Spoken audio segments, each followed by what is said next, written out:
And today, good morning, good afternoon, wherever you are, time zones are confusing. It is a beautiful, beautiful Monday morning for anyone who's staying home. Good on you. And today, I don't usually do this often, but I had to do it this year. The season is getting crazier and crazier because the NBA season is back in full. So, today, I'm going to be showing you my NBA predictions and tell you who I think is going to win the championship, who's going to win some of the awards, and who's going to be my Rookie of the Year. So let's get to it. We're going to start off with some of the awards. We're going to start off with Sixth Man of the Year.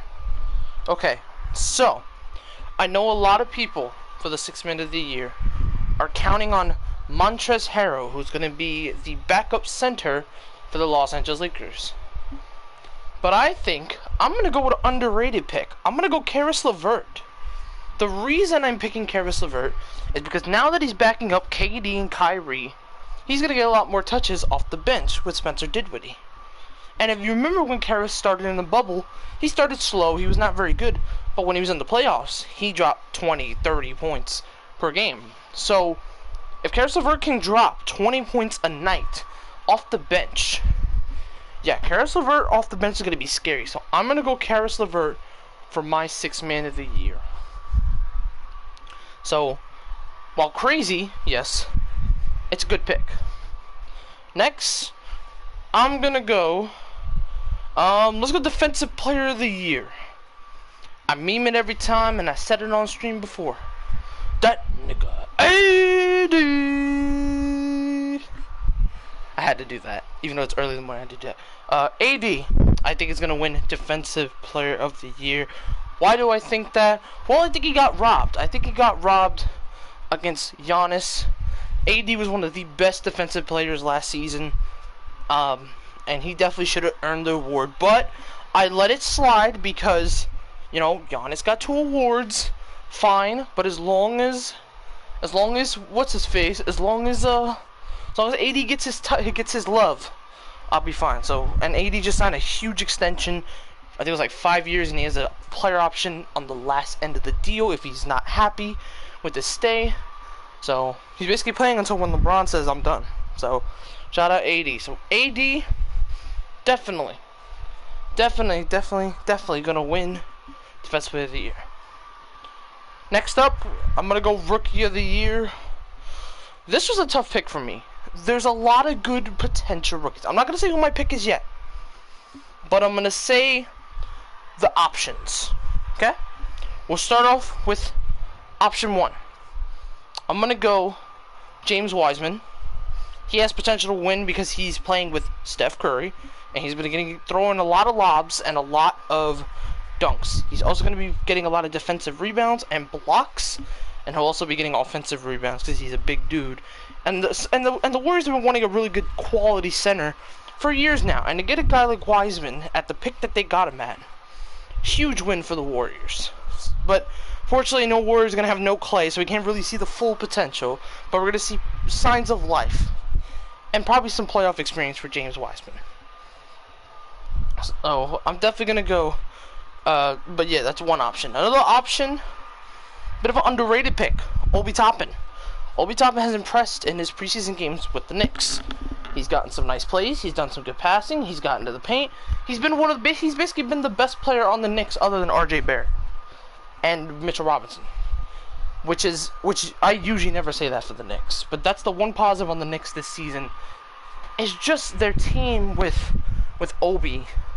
While probably not going to win a lot of games, they have potential to make some noise and get the Knicks some love, gets the Knicks some attention this season. So we'll see what happens. But so far, what Obi I've seen from the preseason, Obi is on a mission. Next potential rookie, Anthony Edwards. Now, he's the first overall pick. Most times the first overall pick does win Rookie of the Year. However, we did not see him much in preseason for some reason. I don't know why. I don't know, maybe he was injured. He didn't really play much. He played like 1 or 2 games, and that's it. So Timberwolves we didn't really get a full taste of what Anthony Edwards looks like on the floor. So we're going to see how that looks in the season. Fair choice. Then, another potential Rookie of the Year candidate, LaMelo Ball. Now, LaMelo Ball has impressed as well on the Charlotte Hornets, a team that is trying to get an identity, trying to get some love as they were trying after letting go of Kemba Walker and letting him walk, and to get Gordon Hayward and a couple other pieces. They want to try to get Montrezl Harrell, but Harrell joined the Lakers, obviously, because we all know that. So, those are my potential Rookie of the Year candidates. Who do I think is going to win Rookie of the Year? You know, this is really tough. My two finalists that I think could win Rookie of the Year is LaMelo Ball and Anthony Edwards. If Wiseman doesn't get hurt, you can put him in that conversation. But I'm going to give it to LaMelo Ball. Here's why. So far, LaMelo Ball in the preseason of what I've seen is going to be a very pass guard heavy, but he's going to be able to score points when he needs to. He dropped 18 in the last game. He only had 12 in the first. In the first game, he had 0 points, but he had like 5 assists and 10 rebounds. It was impressive. And for a guard his side, grab rebounds, that's impressive. So, and he was scoring. So for LaMelo, even though his shot is funky, it goes in. It's butter. It's a money shot. So if he can keep that shooting form up in big play situations, LaMelo Ball could be your Rookie of the Year. But would I be shocked if Anthony Edwards just comes out and just says, I was the #1 pick? No, I would not shock me at all. So I'm going to say now, LaMelo Ball is my Rookie of the Year. But if Anthony Edwards does win Rookie of the Year, I would not be shocked. So, that's my Rookie of the Year stuff. Okay. We talked about defensive. We talked about Rookie of the Year. We talked about 6th Man of the Year. What else am I missing? I think it's MVP. I think that's all I'm missing. Oh, Most Improved Player. You know what? This year, by the way, on the YouTube channel, I'm going to be doing a mid-NBA season review / re-predictions on this channel. I might get Tyrese for it. I don't really know, but we'll see what happens. If Tyrese is open, I'll do it with Tyrese. If he's not open, I'll do it on my own. So, come back to me when I see some play on the season, because I don't really know Most Improved Player right now. I feel like the only candidate right now that I could think that can really show off is Bam Adebayo, but he did just get paid, so I hope he doesn't lower his stock and his, not his stock, but like his play. I hope he still play. I hope he doesn't pull Hassan Whiteside, because I want to see Bam succeed. Bam is one of the most like versatile and very hybrid center in the NBA. He could play defense, he could run the floor, he could shoot once in a while, and he could defend. So Bam Adebayo is a beast. And I had to pull one for KJB. Anyway, so that's Mr. I almost said Montrezl Harrell. Mr. Bam Adebayo. So Most Improved Player, I don't know. And finally, the MVP. Now, a lot of people have a lot of candidates on who's going to win the MVP. Well, here are my candidates. My candidate number 1, LeBron. I think LeBron's going to go on a freight train assault this season. Now, is he my pick to win MVP? No. No. But he is a candidate to win the MVP. He has potential to shock the world and drop 30+ points with a great team with guys like Trez, Anthony Davis, Dennis Schroeder, Wes Matthews, everyone. The team is stacked. And it got even more better from the first team. And we still got Caruso. Oh, love this team. So, might be a little biased, but I don't got LeBron winning MVP though.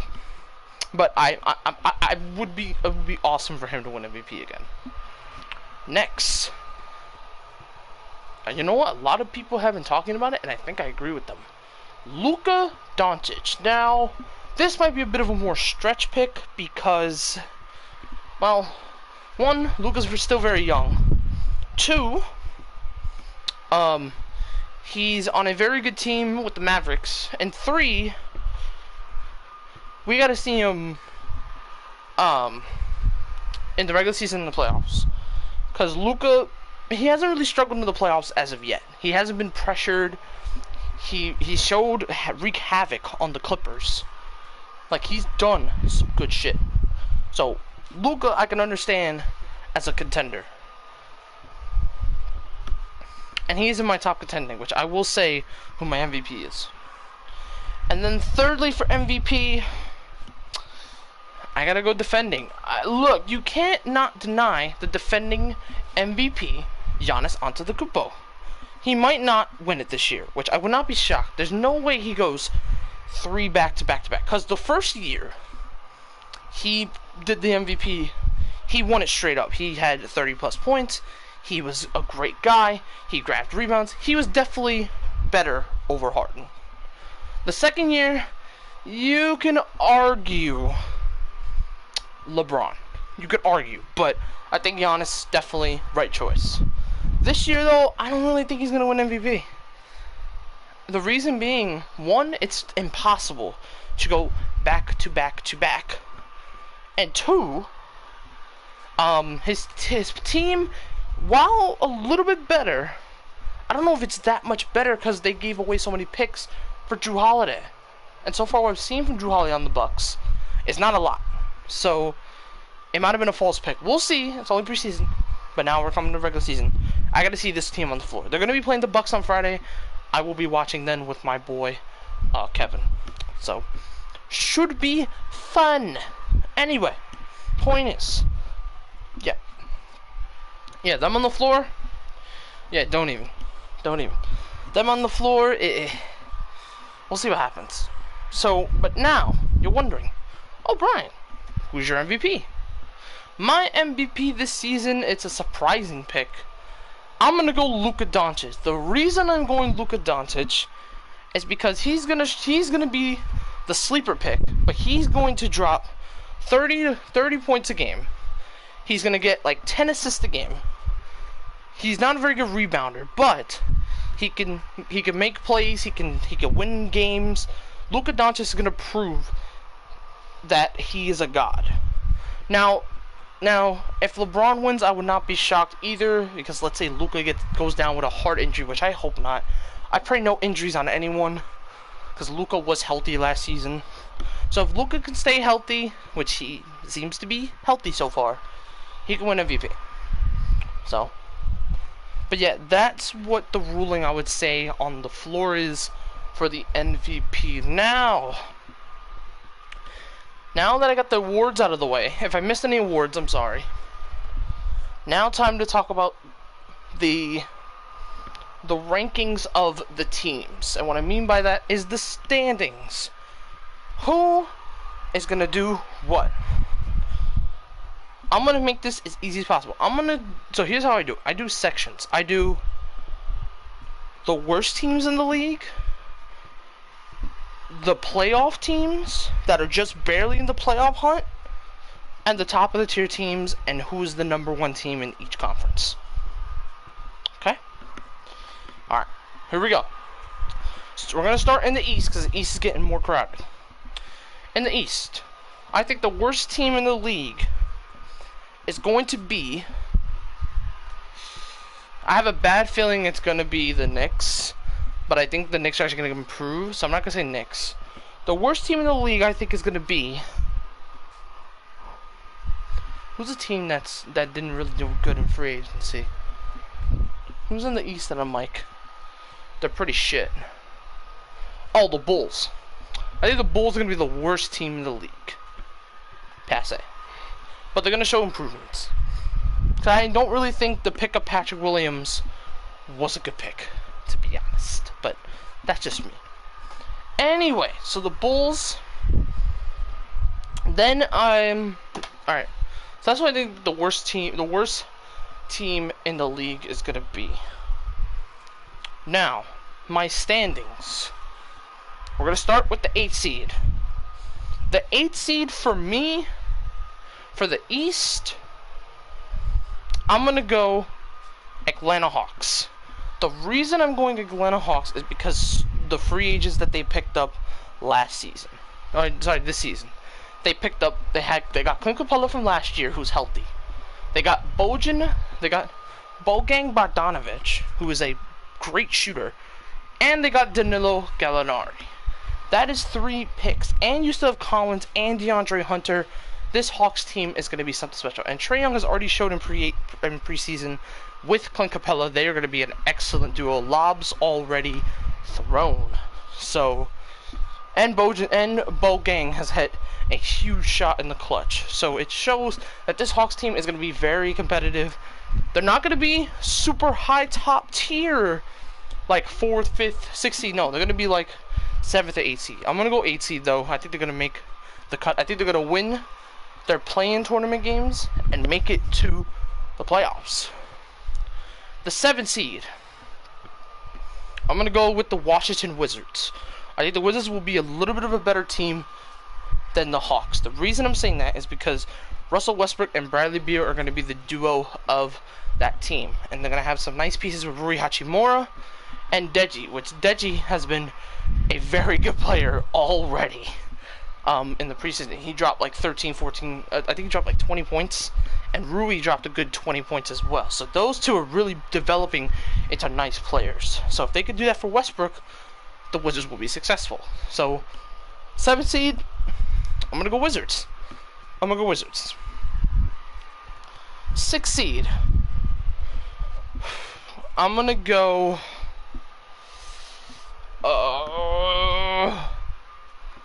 I don't know.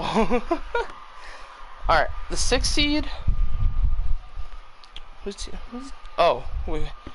the teams in the East? Hold on. Let me look at the East teams, because I think I'm forgetting teams like an idiot.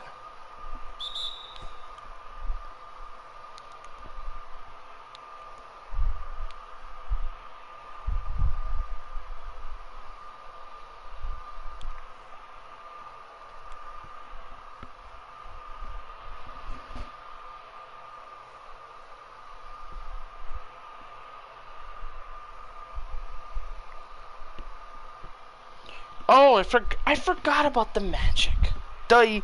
Magic.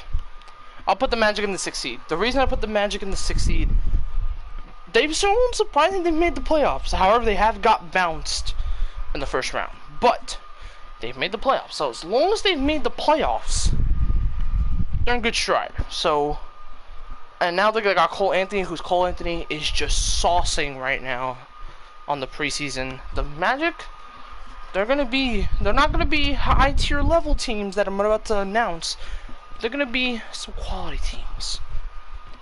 The 5th seed, I'm gonna go with the Indiana Pacers. The reason I'm going Indiana Pacers is because they're more healthy. They didn't get anything interesting in free agency. They couldn't get any picks. They tried to get Gordon Hayward. I would have ranked them a little bit higher if they got Hayward, but no dice. So 5th seed for Pacers. They got healthy Oladipo, who looks pretty damn back to himself, and same with healthy Sabonis. So that team looks really healthy, which is a good thing because Pacers need some positives. They've been on the negative end of the side. They made the playoffs, but they got dominated by Jimmy Butler and the Heat.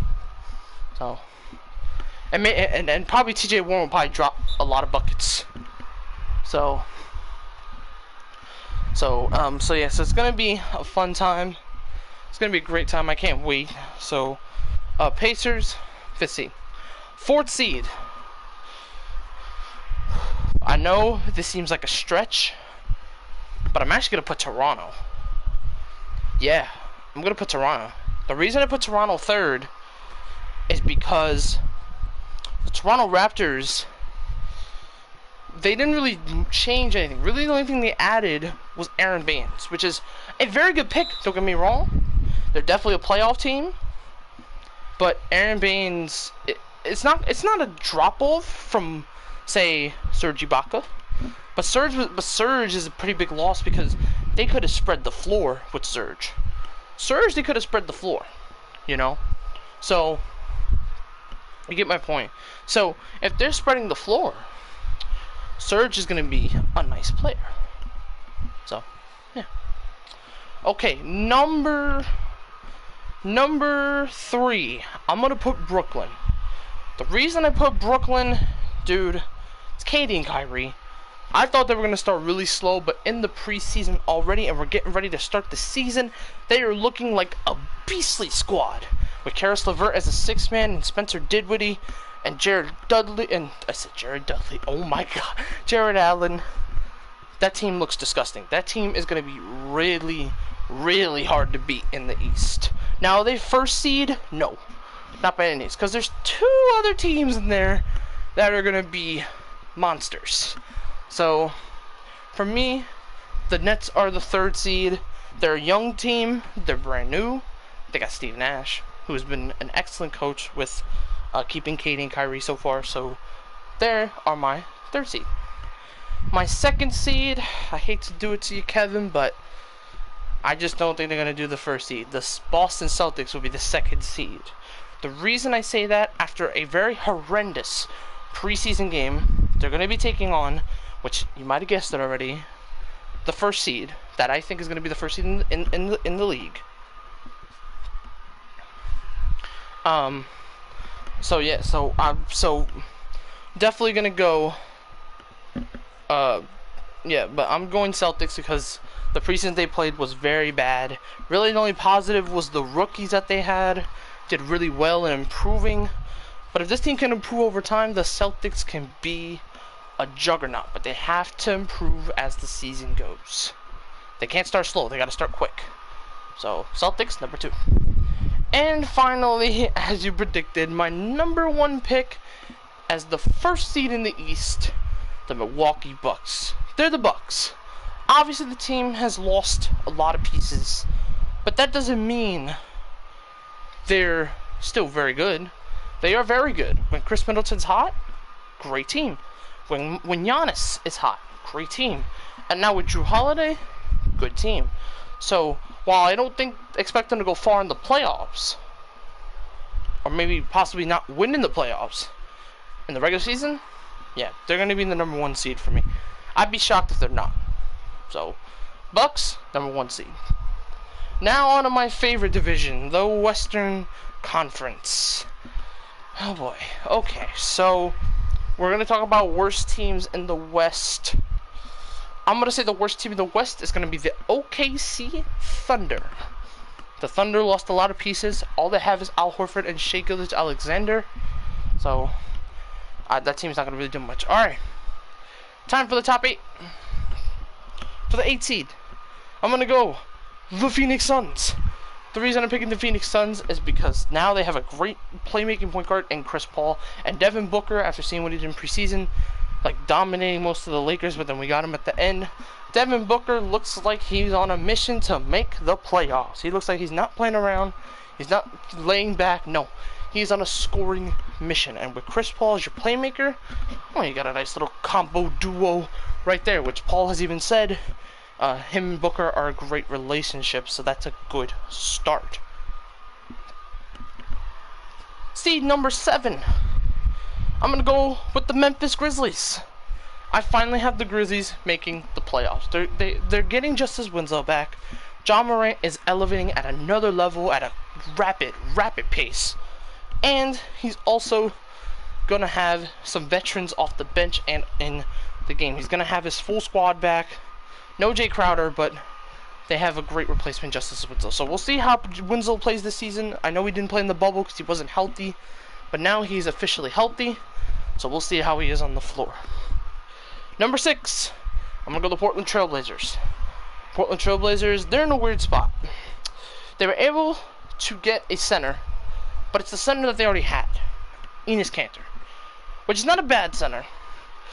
But with Jusuf Nurkic back, I don't know if that's really a good fit. I feel like they should have tried to keep Hassan, but I understand why they went Enes Kanter, so Nurkic can start and have Enes Kanter off the bench. But, yeah, Portland Trailblazers, the 6th seed for me. The 5th seed, I'm going to go the Utah Jazz. look, the Jazz are in a weird spot. They signed a lot of extensions, well, 2 extensions that I think one deserved and one didn't.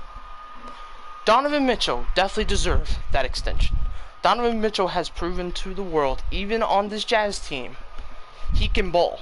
In the playoffs, he dropped 40 against Jamal Murray, and Murray dropped 50 on him. So it's proven that Donovan Mitchell definitely deserves that contract extension. But the man that I think they made a negative on was signing Rudy Gobert to a 5-year extension. I don't think that was a good move, because now you can't really move Rudy Gobert. If he's gonna either like struggle or he's not gonna come up to the scoring pace, how are you gonna sell that big contract to people? That's a 5-year extension, $203 million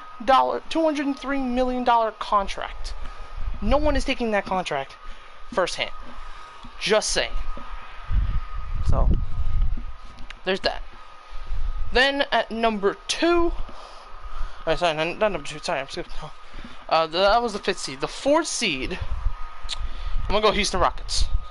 Houston Rockets are in a bit of a rebuilding state. I think they will trade James Harden at the trade deadline. I don't see it coming up in the next couple weeks because it's during the season. And I think the team that's gonna get him is either the Sixers or the Nets. One of those two. Anyway, so I'm hoping the Nets, though, because I want New York to be a successful team. Regardless. So, yeah, so there's that. So, that happens. What's next? Well, what do you do in this scenario? You do some things. So, you do that. So, the Rockets, they have John Wall. They have healthy Boogie. And so far, what I've seen from John Wall, I'm very impressed how much speed he still has left over. He has a lot of speed. He can't dunk it, but he can get tough layups. Now, he hasn't tested out the legs to try to dunk. I don't know if he ever have that dunking athleticism, but his speed is there. He can get to the hole, he can get you and one, he can get you a bucket. But my one negative for the Rockets, Harden looks dummy thick. He looked like he did not want to train. He looked like he went to the club, went to McDonald's, and had some food. He looks dummy thick. So I don't know how that's going to help the Rockets. And also, Boogie Cousins looks skinny and healthy and strong. So Boogie has potential to open some eyes, and maybe DeMarcus Cousins gets back on the free agency market as a high-tier free agent. We'll see what happens. So, because Boogie's deal is like a 1 year. So, it's a 1 year, and it's not very high. It's not even... It is guaranteed, but the re-sign thing is not guaranteed. So, we'll see what happens, but I got the Rockets the 4th seed. The 3rd seed. I'm going to go... Sorry to say this. Actually, I'm not sorry to say this. I got the Clippers at number 3. I'm sorry I don't see the LA battle at the top. The reason I'm saying this is because... What did this team do different? They added... What? Luke Kennard? That's an alright shooter. Serge is a good pick. They gave Marcus an extension that he did not deserve. And it's... They didn't change anything. Really, the only thing they changed is the coaching. But I don't trust... Because, like, when I think of Ty Lue, I think of LeBron. Le coach. Because Tyronn Lue didn't do any adjustments when LeBron was there. He didn't do any adjustments. So if he's not going to do any adjustments with these two, Paul George and Kawhi Leonard, and try to... Like, you could try to get him under a team effort. But, like, good luck, because Kawhi is, like, the worst person to, like, try to communicate with. And Paul George is more of a quiet, silent guy. Like, you're not going to be able to do that. So, I got Clippers 3, man. I'm not being biased. I'm just saying. Here's number 3. Number 2, Denver Nuggets. Denver Nuggets have always been a great regular season team, and they definitely surprised us in the bubble this season. So I think we'll get that surprise bubble in the playoffs? No. No. I don't think so. I don't really think so. The reason I say no is because of the fear of a young team trying to step up again. They'll win some games. They'll win some surprising games, for sure. They might even beat us once. Lakers. My team. They might beat us. But they're not better than the number 1 team that I think is going to be the first in the West. And the number 1 in the West, in my opinion, not trying to be biased, is the Los Angeles Lakers. This team has just gotten better. They proved last season when the stoppage stopped, they clearly clinched. They were going up to 60 wins. They were going to get a 60-win season. And nobody expected it. Everyone was hating on the Lakers. Like, oh, LeBron is not motivated. Da-da-da, this and that. Like, LeBron got no respect. It's crazy. They disrespect the hell out of LeBron. The media was like, nah, F LeBron. He not good anymore. He washed up. But no, nah. LeBron said, I ain't done yet. I got Anthony Davis. Got that nigga AD. So, if that's the case, LeBron and the Lakers should be the number 1 seed. Alright, I believe that is it for my predictions. I could predict who's going to make the playoffs, but I mean, not make the playoffs, but like basically do the playoff bracket, but I think it's a little too early. I'll do a separate video before the playoffs in the summer to do that. I'll make a prediction on the summer and we'll go from there. But I will be in between the season. I'll be doing an NBA update, letting you guys know how my predictions are going. I am going to be referring to this video from my seedings. So if I need to write them down or do the bracket again, I could just go to here. So, but that's my predictions, and I hope you guys enjoyed the predictions. Thank you guys so much for joining me. Thank you so much on the very interesting support in the game, the one that I did with the Frost thing. Thank you so much. Thank you guys for understanding. More videos in next gen. When I get my PS5, you're gonna see some quality NBA 2K content, and that is it for now. Anyway, y'all, talk to y'all next time.